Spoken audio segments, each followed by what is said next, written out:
મિત્રો વિસ્તરણ વિશે શીખીએ। પહેલાં એનો અર્થ સમજીએ તો વિસ્તરણ એટલે છૂટું પાડવું।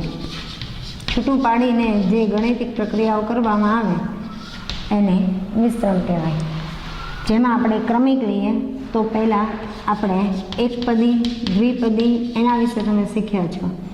અહીં આપણે અલગ અલગ એકપદી દ્વિપદીના અલગ અલગ રીતે ગુણાકાર શીખીશું। ધારો કે એકપદીના ઉદાહરણમાં કોઈ અજ્ઞાત પદ એટલું હોય, એની સાથે ધારો કે કોઈ સંખ્યા ગુણાયેલી હોય, આ રીતે અલગ અલગ એક એક પદો હોય તો એને એકપદી કહેવાય।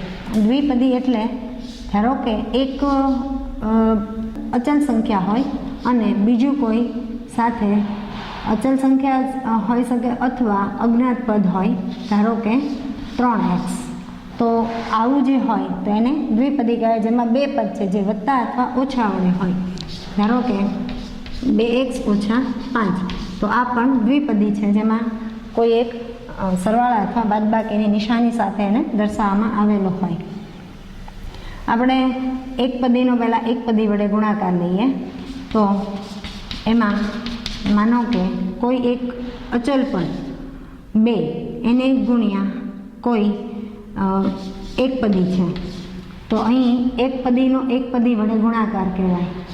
એટલે કે 6x પરિણામ મળે એ એકપદીના એકપદી વડે ગુણાકારથી મળેલું પરિણામ કહેવાય। એ જ રીતે આપણે એકપદીનો દ્વિપદી વડે ગુણાકાર લઈએ। આ જે છે એ એકપદીનો એકપદી વડે ગુણાકાર હતો। હવે ધારો કે એકપદીનો દ્વિપદી વડે ગુણાકાર લઈએ તો ધારો કે એકપદી એટલે 2x હોય અને દ્વિપદી એટલે કોઈ અજ્ઞાત પદ સાથે કોઈ અચલ સંખ્યા હોય, તો અહીંયા ગુણાકાર એ રીતે થશે કે બહારની જે એકપદી છે એ અંદરના બંને પદ સાથે વારાફરતી ગુણાકાર થાય। એટલે કે પહેલાં 2xનો 3x સાથે ગુણાકાર થશે, વચ્ચે વત્તા અથવા ઓછા જે કાંઈ હોય તે એમનું એમ રહેશે, અને બહારનું જે એકપદી છે એ અંદરના બીજા પદ સાથે ગુણાકાર થશે। તો અહીં આપણે 2 × 3 6 થાય અને x × x એ x² થાય। અહીં 2 × 5 10 અને અજ્ઞાત પદ એમને જળવાઈ રહે। આપણે અહીંયા બંને ધનપદનો ગુણાકાર શીખ્યા। એ જ રીતે એમાં એક પદ ધારો કે ધન હોય અને બીજું પદ ધારો કે ઋણ હોય, તો આ જ રીતે ગુણાકાર થાય। 3 દુ 6x, પણ એક વખત ઋણ નિશાનીથી એ પરિણામ ઋણ મળે। એ જ રીતે ધારો કે બંને પદ ઋણ હોય એવું પણ શક્ય છે। ધારો કે ઋણ 2x ગુણ્યા ઋણ 3 હોય, તો ઓછે ઓછે વત્તા થવાથી પરિણામ ધન સંખ્યા મળશે અને 3 દુ 6x થાય। હવે ક્રમિક રીતે આગળ વધતા દ્વિપદીનો દ્વિપદી વડે ગુણાકાર કઈ રીતે થાય અને એના આપણે ખૂબ ઉપયોગો હોય છે। જેમ કે 2x + 3નો ગુણાકાર 3x - 2 સાથે કરીએ તો આ પદ પણ દ્વિપદી છે અને આ પણ દ્વિપદી છે। તો પહેલાંમાંથી પહેલું પદ છે એ બાકીના બીજો જે કૌંસ છે એની સાથે ગુણાકાર આખો થશે, અને પછી જે બીજું પદ છે એ આ આખો બીજા કૌંસ સાથે ગુણાકાર, એટલે અહીંયા આપણે આ રીતે છૂટું પાડ્યું માટે આને વિસ્તરણ કહેવાય। અહીંયા 3 દુ 6 અને x × x એટલે x² થશે। એ જ રીતે 2 × 2 4 અને આ x એમને જળવાઈ રહેશે। અહીંયા 3 તેરી 9 અને x, અને અહીં 3 દુ 6 વત્તે ઓછે ઓછા, એકવાર ઓછા હોય તો ઓછા જ આવે, અને 3 દુ 6 એની સાથે કોઈ અજ્ઞાત પદ નથી। હવે અહીં x² વાળું એક જ પદ છે માટે એટલે એના કોઈ પણની સાથે સરળા બાદબાકી ન થતાં એ એમને એમ જળવાઈ રહે, પણ x વાળું પદ બે પદ છે, તેથી આપણે એની વચ્ચે જે સરવાળા કે બાદબાકી થતા હોય એ કરી અને એને એક પદમાં ફેરવવામાં આવે।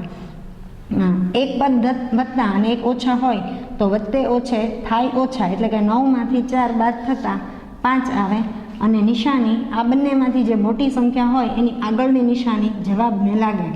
તો 9 મોટા છે માટે 9ની નિશાની વત્તા જવાબને લાગી જશે અને અજ્ઞાત પદ x એમને એમ જળવાયેલું રહેશે. -6. તો આ બંને પદોનો ગુણાકાર થતાં આપણને આ રીતે ફક્ત 3 પદમાં જવાબ મળે. હવે આમાં આવું પણ બની શકે કે ધારો કે x + 2 અને x - 2 એટલે કે બંનેમાં પહેલું પદ સમાન હોય અને બંનેમાં બીજું પદ સમાન હોય, પણ બંનેમાં નિશાનીઓ બદલાતી હોય, ત્યારે આને સરળતાથી એક ટૂંકા સૂત્રમાં કઈ રીતે મેળવી શકાય એ જોઈએ. તો પહેલાં x સાથે આ બીજા કૌંસનો ગુણાકાર થશે અને પછી +2 સાથે પાછું એ જ કૌંસનો ગુણાકાર થશે. અહીંયા x × x એટલે x² થશે, 2 × x 2x થશે, અહીંયા પણ 2 × x 2x થશે અને 2 × 2 4 અને વત્તે ઓછે ઓછા અહીંયા પણ વત્તે ઓછે ઓછા, બાકીના પદ 2 વધતા રહેશે. x² વાળું પદ એક જ હોવાથી એ કોઈની સાથે સરળા બાદબાકી વગર એમને એમ જળવાશે. અહીંયા એક પદ વત્તા અને એક ઓછા અને એ બંનેમાં સંખ્યા સમાન છે એટલે કે +2 માંથી -2 જાય તો 0 વધે, એટલે અહીંયા 0 × x વત્તા કે ઓછા 0 સાથે કંઈ પણ નિશાની હોય ફેર પડતો નથી, કારણ કે અહીંયા બંનેમાં 2 એ સમાન સંખ્યા છે એટલે કોઈ પણ નાના મોટા છે નહીં અને 0 હોવાથી આ પદ દૂર થશે એટલે આમ પણ ત્યાં નિશાનીનો કોઈ પ્રશ્ન રહેવાનો નથી. 0 × કોઈ પણ પદની કિંમત 0 થશે, 0 સાથે કંઈ પણ વત્તા ઓછા થવાથી આખું જે મૂળ સંખ્યા હોય એ જળવાઈ રહેવાથી આપણી પાસે હવે કુલ 2 જ પદ રહેશે, x² અને -4. તો જ્યારે પહેલું પદ સમાન બીજું પદ સમાન અને જે ફક્ત નિશાની બદલાતી હોય ત્યારે પહેલું પદ છે એનો 2 વાર ગુણાકાર એટલે કે એની 2 ઘાત અને ઓછાની નિશાની અને બીજું જે પદ છે એની પણ આ 2 ઘાત છે, 4 એટલે એ 2નો વર્ગ છે. તો હવે તમે સરળતાથી સીધું ક્યારેક લઈ શકશો, ધારો કે 3x² - 5 અને બીજા કૌંસમાં 3x² + 5 હોય તો આ જો સૂત્ર તમે યાદ રાખ્યું હોય કે પ્રથમ પદનો વર્ગ ઓછા દ્વિતીય પદનો વર્ગ, તો તમે સીધું જ સરળતાથી એક જ સ્ટેપમાં આનો જવાબ લાવી શકશો કે અહીં પ્રથમ પદ તમારું 3x² વર્ગ થશે ઓછા દ્વિતીય પદ 5નો વર્ગ એટલે 3નો વર્ગ 9, x² વર્ગ તો ઘાત ઉપર ઘાત એટલે એનો ગુણાકાર એટલે x ની 4 ઘાત ઓછા 5નો વર્ગ 25. તો તમારે વચ્ચેના આટલા વિસ્તરણના છોટા સ્ટેપ પાડવાની જરૂર રહેશે નહીં. એ જ રીતે ધારો કે આમાંના કોઈ પણ એક પદ એકનું એક ફરી એની સાથે ગુણાકાર થતું હોય ત્યારે પણ આપણે એક સરળતાથી એનું સૂત્ર લઈ શકશું. ધારો કે અહીં આપણે આ x + 2 ફરી એની એ સંખ્યા સાથે ગુણાય છે એટલે આપણે એને એનો વર્ગ છે એમ કહી શકીએ, કારણ કે તમે જાણો છો 5 × 5 હોય તો આપણે એને 5નો વર્ગ લખીએ છીએ. ધારો કે અહીંયા x ની જગ્યાએ કિંમત 3 હોય તો આ 5 થયા કહેવાય એટલે આ 5 × 5. અહીં હવે આપણે વિસ્તરણ શીખીએ તો આ પહેલું પદ x સાથે બીજો કૌંસ આખો ગુણાકારમાં અને વત્તા આ બીજું પદ 2 સાથે ફરી એ જ કૌંસ આખો ગુણાકારમાં. અહીં x² વત્તા આ 2x વત્તા અહીંયા પણ 2x વત્તા 2 × 4. તો અહીં આ x² એમને રહેશે. x વાળું પદ 2 વાર હોવાથી વત્તે વત્તા 2 + 2 4 અને બંને ધન હોવાથી ધન નિશાની આવશે અને +4. આને ટૂંકમાં એ રીતે લખાતું હોય છે કે પહેલા પદનો વર્ગ, પ્રથમ પદ જે x હતો એનો વર્ગ, પછી ઉપર આ જે 2 ઘાત છે એ 2 ઘાત ગુણ્યા પ્રથમ પદ ગુણ્યા દ્વિતીય પદ, કારણ કે અહીં જોઈએ કે આ 4x છે એ 2 × 2 4, 4 × x આ રીતે મળે છે, વત્તા દ્વિતીય પદનો વર્ગ આ રીતે મળશે. વિસ્તરણમાં હજુ 2 ઉપયોગી સૂત્રો શીખીએ. આપણે એક સૂત્ર આગળ મિત્રો જોયું કે x વત્તા a એટલે કોઈ સંખ્યા હોય એનો જો વર્ગ હોય એટલે કે આ જ કૌંસ 2 વાર ગુણાકારમાં હોય તો એને ટૂંકમાં x² વત્તા 2 ઘાત ગુણ્યા a ગુણ્યા x વત્તા જે છેલ્લું પદ એ હોય એનો વર્ગ. આ જ વાત જો અહીંયા ખાલી ઋણ નિશાની હોય તો આ જ રીતે આપણને આ સૂત્ર મળશે કે જેમાં ફક્ત મધ્યમ પદ છે એની ફક્ત નિશાની બદલાશે, બાકીના બધા પદોમાં બાકીના પદો અચળ જળવાઈ રહેશે. કઈ રીતે જોઈએ?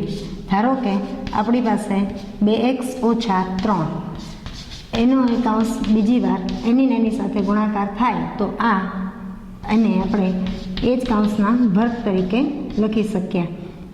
હવે અહીં આપણે આ પહેલું પદ એની સાથે બીજો કૌંસ આખો ગુણાકાર થાય વિસ્તરણના નિયમ મુજબ. બીજું પદ જે છે એની સાથે ફરી બીજો કૌંસ છે એનો ગુણાકાર થાય.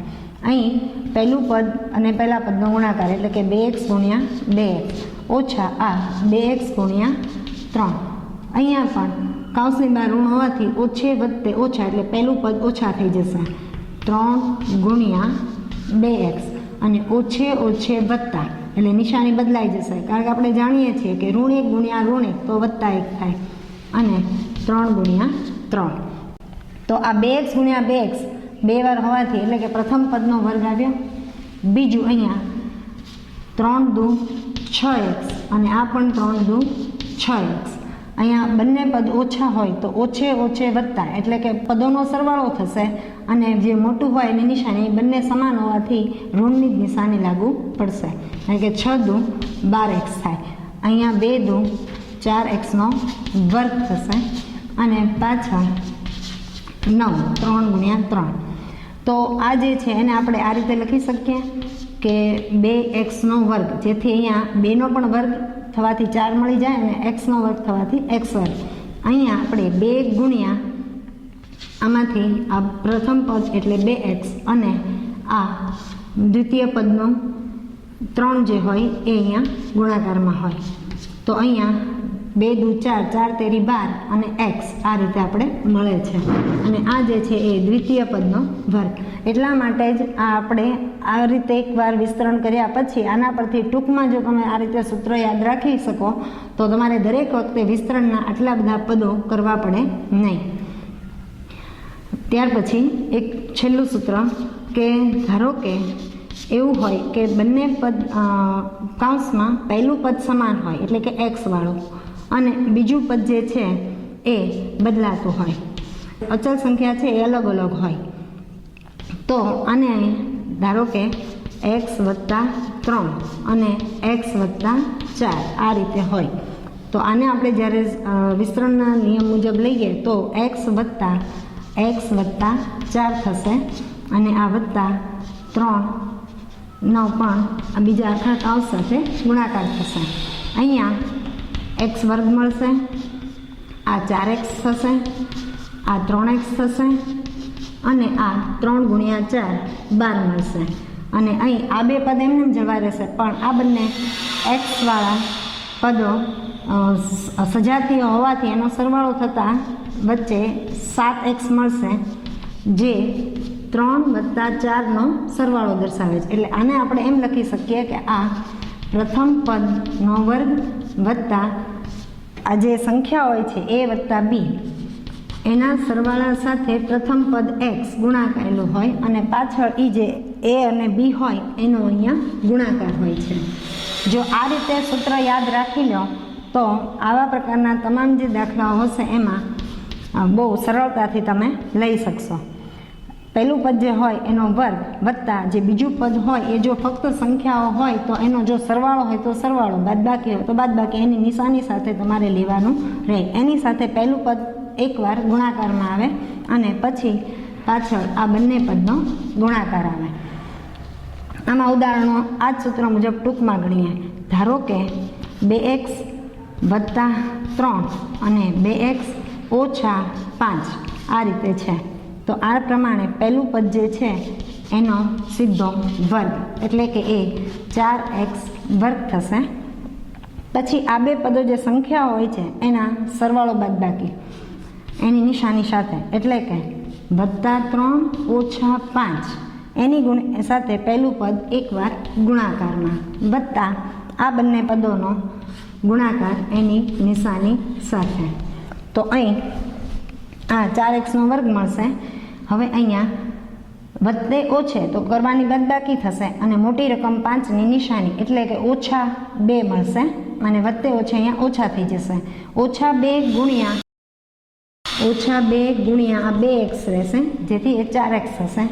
અહીંયા પણ 2 નો ગુણાકાર હોવાથી 3 પંચા 15 થશે અને એકવાર ઋણ નિશાની હોવાથી વત્તે ઓછે ઓછા નિશાની આવે માટે અહીંયા ઋણ 15 મળે.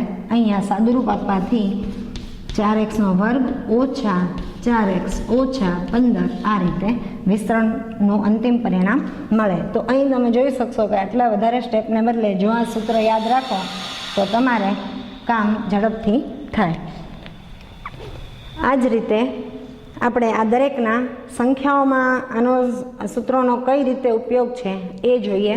તો ધારો કે કોઈ સંખ્યાનો વર્ગ, માનો કે 23નો વર્ગ જોઈએ છે તો 23ને તમે 20 + 3નો વર્ગ એ રીતે લખી શકાય. એક અંક શૂન્યવાળો લેવો. આને 21 + 2 પણ લખી શકાય, પણ અહીંયા 20માં એકમનો અંક શૂન્ય આવવાથી એ વધારે સરળતાથી તમને જવાબ આપશે.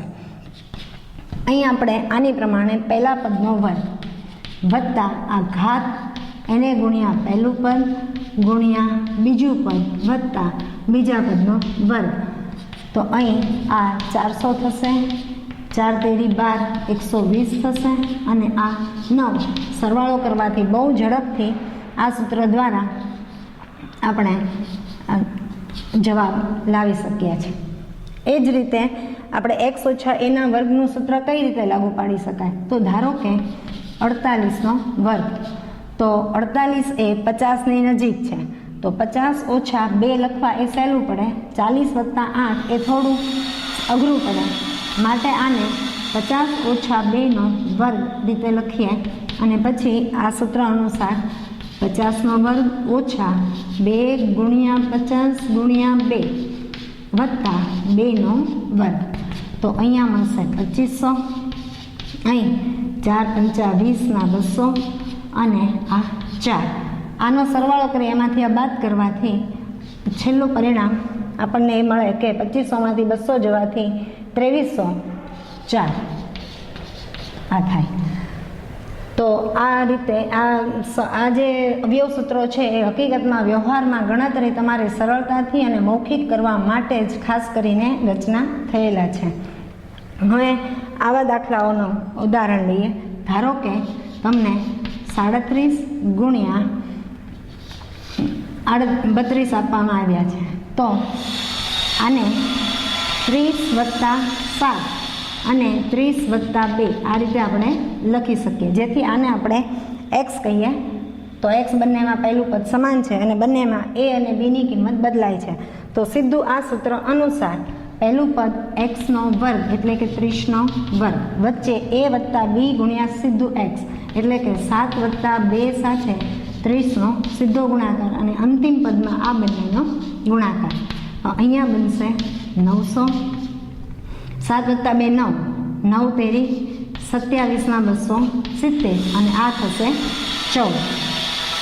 સરવાળો કરવાથી અંતિમ પરિણામ મળી જશે. તો આ રીતે સૂત્રોના ઉપયોગથી કામ પ્રમાણમાં ઘણું સરળ બને છે. આમાં આપણે ઋણ હોય એવું એક ઉદાહરણ લઈએ. ધારો કે 18 ગુણ્યા 17 હોય તો આ 20ની નજીકની સંખ્યા હોવાથી એને 20 ઓછા 2 અને 20 - 3 આ રીતે લેવાય. આમાં પણ પ્રથમ પદ સમાન છે તો સીધું 20નો વર્ગ વત્તા -2 ઓછા 3 સાથે પ્રથમ પદ એકવાર અને વત્તા આ બંનેને નિશાની સાથે એનો ગુણાકાર. તો અહીં 400 ઓછે હોવાથી અંકોનો સરવાળો થઈ અને એ ઓછાની નિશાની આખા પદને લાગી જશે એટલે 5 દુ 10 અહીંયા 100 મળશે અને અહીંયા પણ ઓછે વધતા થઈ જશે એટલે નિશાની દૂર થશે, ધન સંખ્યા જ મળશે અને અંકોનો ગુણાકાર થતાં 6 મળે. 400માંથી 100 જતા 300 એટલે 306 એ અંતિમ પરિણામ મળે.